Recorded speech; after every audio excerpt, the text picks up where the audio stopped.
ಅದನ್ನು ನಾನು ಅದೇ ಫ್ಯಾಟ್ ಫೋಬಿಯಾ ಅಂತ ಹೇಳ್ತೀನಿ. ಅದನ್ನು ಕಾಂಪನ್ಸೇಟ್ ಮಾಡೋದಕ್ಕೆ ಸಿಕ್ಕಾಬಟ್ಟೆ ಕಾರ್ಬೋಹೈಡ್ರೇಟು ಮತ್ತು ಉಪ್ಪಿರೋ ಅಂತ ಜಂಕ್ ಫುಡ್ಡು ಸಿಕ್ಕಾಬಟ್ಟೆ ಬಂದುಬಿಟ್ಟಿದೆ. ಇದರಲ್ಲಿ ಅಷ್ಟೊಂದು ಫ್ಯಾಟ್ ಇಲ್ಲ ಅಂತ ಕೂಡ ಬೇಕಾದರೆ ಹೇಳಿಬಿಡ್ತಾರೆ.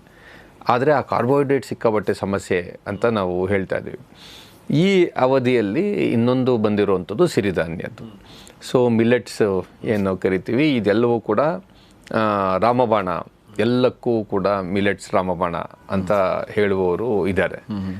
ನಾನೀಗೊಂದು 5-6 ವರ್ಷಗಳ ಕೆಳಗಡೆ ಒಬ್ಬರು ನನಗೆ ತುಂಬ ಪರಿಚಿತರು ಒಂದು ಆಕ್ಸಿಡೆಂಟ್ ಆಗಿ ಬಂದರು ಬೆಂಗಳೂರಿಗೆ. ನಾವು ಆಸ್ಪತ್ರೆಯಲ್ಲಿ ನಾನು ಹೋಗಿ, ನನಗೆ ಪರಿಚಿತ ಡಾಕ್ಟ್ರಿದ್ರು. ಅವರು ಶುಗರ್ ಟೆಸ್ಟ್ ಮಾಡಿಸಿದ ತಕ್ಷಣ 350 ಇತ್ತು.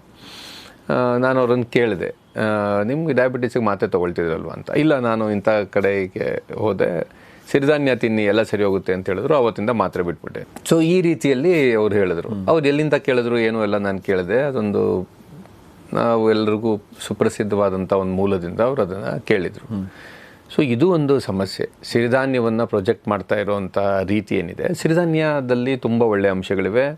ನೀವು ಬಿಳಿ ಅಕ್ಕಿ ಅಥವಾ ರಾಗಿ ಅಥವಾ ಚಪಾತಿ ಅದಕ್ಕಿಂತ ಸಿರಿಧಾನ್ಯ ಬೆಟರು. ಮೈದಾಗಂತೂ ನೀವು ಹೋಲ್ಸೋಕ್ಕೆ ಆಗೋದಿಲ್ಲ, ಆ ರೀತಿಯಲ್ಲಿ ಒಳ್ಳೆಯದು.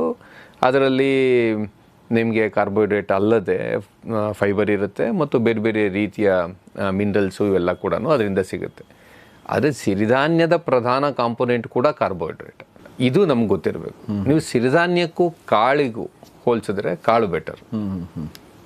ಅಂದರೆ ಹಂಗಿಲ್ಲದೆ ಸಿರಿಧಾನ್ಯವೆಂದರೆ ಸಂಪೂರ್ಣ ಏನು ರಾಮಬಾಣದ ರೀತಿಯಲ್ಲಿ ಪ್ರೊಜೆಕ್ಷನ್ ಏನಾಗಿದೆ ಅದು ವಾಸ್ತವ ಅಲ್ಲ. ಹಾಗಾಗಿಯೇ ನಾನು ಅಕ್ಕಿ, ರಾಗಿ, ಗೋಧಿ, ಜೋಳ ಆದಮೇಲೆ ಸಿರಿಧಾನ್ಯ ಅಂತ ಸೇರಿಸ್ತೀನಿ.